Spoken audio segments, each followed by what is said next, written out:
Hello, welcome to the new video. In today's video, we're going to take a look at last time before the release to Corviknight now. Corviknight is going to be released on the 21st of January, which you see on the screen as well.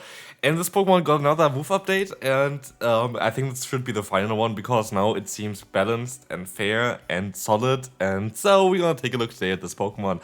Again, if you didn't know, you're only going to be able to get this Pokemon through 2km X as well as the magnetic lure module. So yeah, that's the only way of getting this Pokemon here for this event, which is basically either you pay or you hatch X, which is also usually kind of involving paying, so it's a bit annoying. But anyway, we're going to have a special research, which you're going to get, where you can get some charged TMs, a lucky egg there apparently as well. And we're going to have also the benefit of getting rid of the frustration again, which is going to be very nice. So if you get like some nice shadow Pokemon now, or like after the event ended there as well for the shadow Pokemon, you're going to be able to get rid of frustration. And as you're going to see there as well, there's a very solid paid research as well, which you're going to see kind of on the screen, which is going to be giving you 2x hatch Stardust if you want to hatch a lot of Pokemon during this event. A lot of Stardust generally speaking, but also an Elite Charge TM. Elite Charge TM is usually around like a tenner in terms of what Niantic values them, so for €5 it's kind of solid. And a lot of PvP Pokemon if you want to start, but usually they're not really ideal. Rather get them from the wild, because they also are all spawning kind of in the wild right now,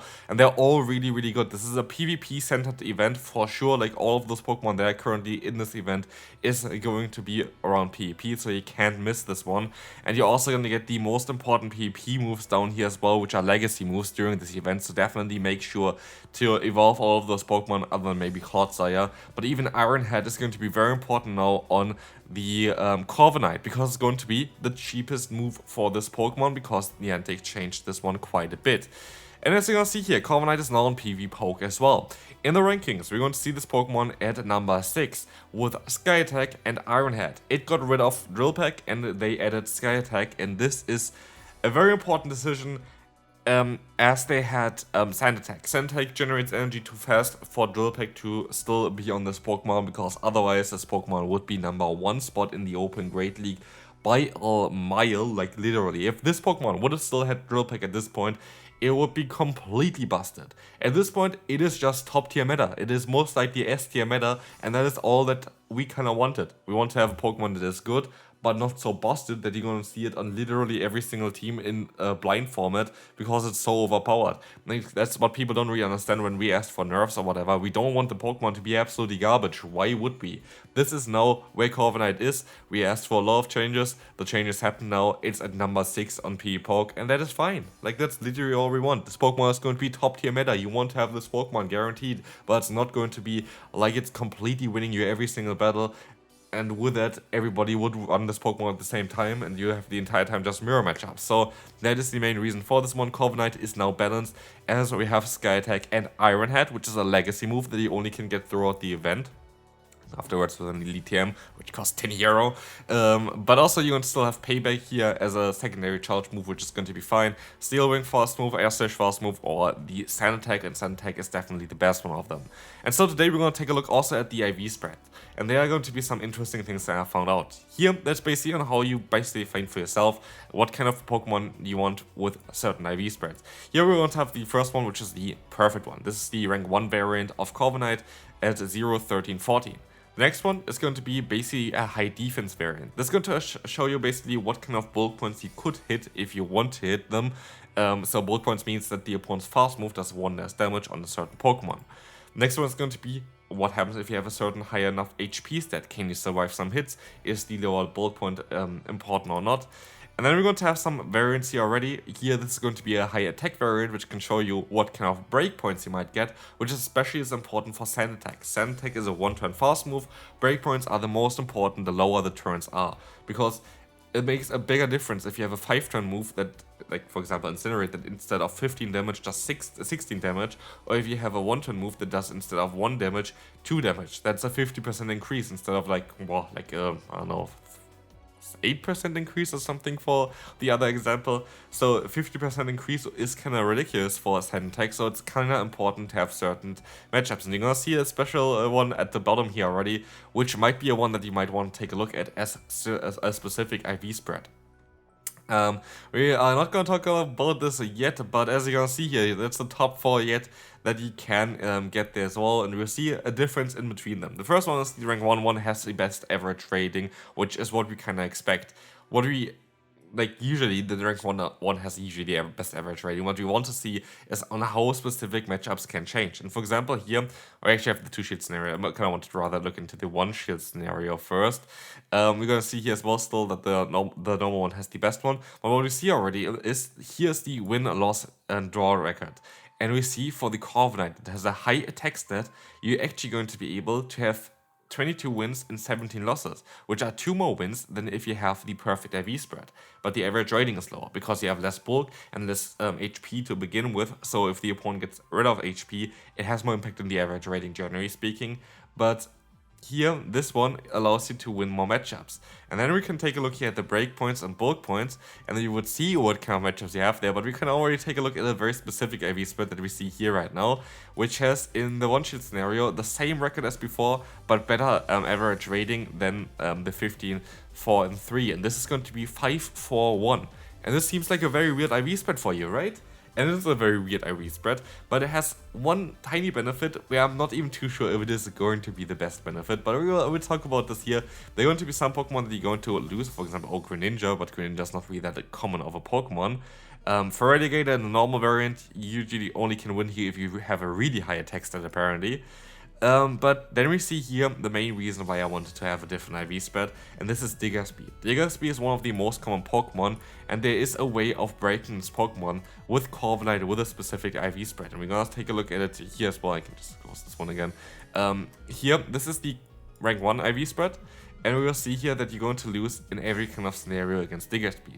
And now we're gonna take a look at my specific IV spread that I found out there. And we will see that you win the 1 and the 2-shield scenario against Diggersby if you have a 5-4-1 Corviknight. And that is quite interesting, isn't it? Like, this is definitely quite interesting because it's going to allow you to win one of the matchups that you should not win against one of the biggest meta threat currently, the biggest meta Pokemon currently, just if you have a certain IV spread. And this is, I think, the only IV spread that can really do this, so 5-4-1 is kind of where you're at. They can go a little bit higher in terms of the attack stat, as you can see there as well. Yeah, the 15-4-3 has kind of similar ones, but it makes it a little bit more difficult in the 2-shield scenario. As you can see here, the 2-shield scenario you're going to lose now. You need the extra bulk from having this specific IV spread to win the 2-shield scenario. So, if you want to have a specific IV spread for Corviknight, this might be actually it. This allows you also to win CMP tie against other Corviknight, which might allow you to win the mirror matchup, but also it's going to give you an option to win against Azurill here as well, which is going to be also a very important matchup. So this is kind of why I wanted to make the video again as well. Like, I already made, I think, 2 videos about Corviknight at this point. There's not really a point of doing anything else, but as we're gonna see here, it changes though also in different shield scenarios. For example here, Cresselia, you're going to lose now in this scenario, which is interesting. Which I don't actually know how this really works. I feel like that's kind of most likely not the case usually. People most likely not even gonna play this out, but you're gonna still win against Diggersby, and this is the only IV spread that can really do this. You have the 2 shields against the best variant of Diggersby. You have issues against Dunsparce though, which is going to be a bit of an awkward one. But against Gastrodon, for example, you can win still, which is kind of cool. There are IV spreads where Gastrodon is actually a bit tricky in the 2-shield scenario, but this one isn't one of them. Against the lone Sensage, apparently you're going to lose now. Which can be a bit of a tricky one. The reason here is, like, there is actually a breakpoint that you can get against the lone Sensage as well, which you can see here as well. I think we only do 2 damage, most likely. No, we actually do 3 damage. We have the breakpoint already. So, yeah, maybe a bit more bulk would have been nice against this one. But otherwise, like, Diggersby, I feel like is such an important matchup that I feel like this could be a very cool IV spread. Otherwise, you can go for a high defense one, which seems to be very cool, where you win against other Corviknights, or the rank 1 variant, which also makes a lot of sense. So, generally speaking, rank 1 is going to be still the best one, but this IV spread I feel like is something that you might want to take a look at if you are interested in, like, especially like play Pokemon tournaments where Diggersby is literally on every single team. Corviknight might be a very cool Pokemon for that one with this IV spread.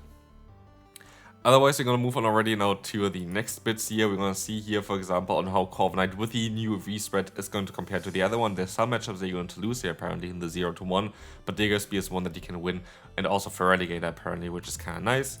And here's a team that you can run as well with the Corviknight, which would look most likely very, very strong. We're going to have here the Quagsire as our Say-Stop, the Guslout in the back. Guslout can cover a lot of the weaknesses that you have with Corviknight, and that's basically a perfect core there as well, which you can see here, which is really, really cool. So I would assume that Guslout is going to get a bit of an increase as well with Corviknight being around, just because it's a great combination together. As you also have the resistance to fire and electric on Guslout, which is really important. So yeah, this is going to be it for the Great League. For the Ultra League, Corviknight is #1 spot, and I have to say, I didn't really see anything here in the Matrix mode that is going to allow you to win like certain matchups better or anything. This Sandtech didn't really get me anything here other than more losses. The spread that you want to have, though, like the attacks that you want to have, is by the way not Ironhead. You want to have Payback for the Open and Ultra League. There are a lot of Pokemon that are weak to Dark type moves, so that's kind of important. And as you're gonna see here as well, here is going to be a team that you can run for the Ultra League with the new Corviknight. It would change, of course, a bit with the Sandtech and stuff like this, but this Pokemon is going to be for sure something here that you need to get. Both go for the Great League as well as the Ultra League. And again, like if you want to have a bit of fun, maybe use that one specific IV spread. And I will see you then. Bye bye.